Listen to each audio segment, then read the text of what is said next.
fail, we cannot fail. What is still challenging? Today has marked the beginning of Musevenomics Conference 2025. Musevenomics refers to the economic policies and ideology associated with President Museveni, blending his political and economic strategies to drive development. We're also looking at what we thought we had sorted out, but it has re-emerged. For example, we thought we had sorted out the national debt problem. It's a time when we are highly indebted.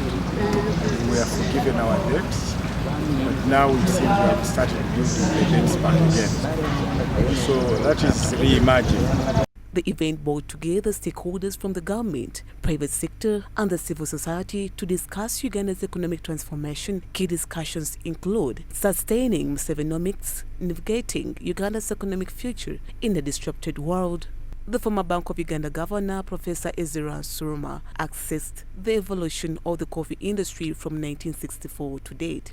He highlighted that for the first time, the coffee sector hits over 1 billion presentably. 71, 79, this is the mini era. It was a difficult time.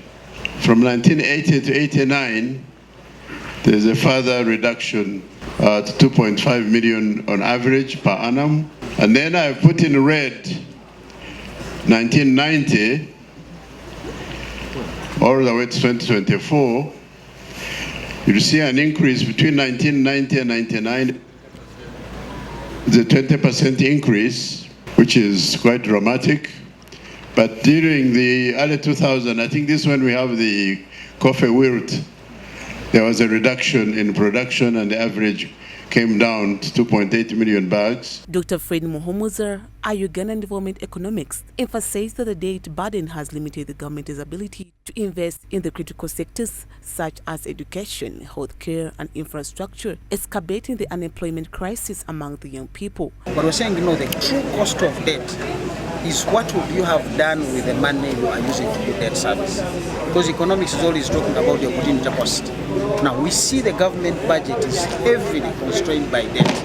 So when you hear a road can't be done, it's because debt took the money, the payment of debt. It's moving to 50% of the entire budget. Now you have a budget of 172 trillion.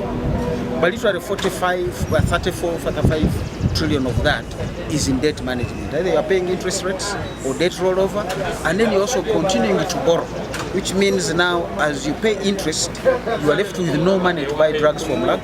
Norbert Mao, the Justice Minister and the Vice Chairperson of the Uganda Development Forum, emphasized the importance of influencing government policies to drive development. During a recent discussion, Mao highlighted some of the challenges that arise when the government entrusts private sectors with significant powers.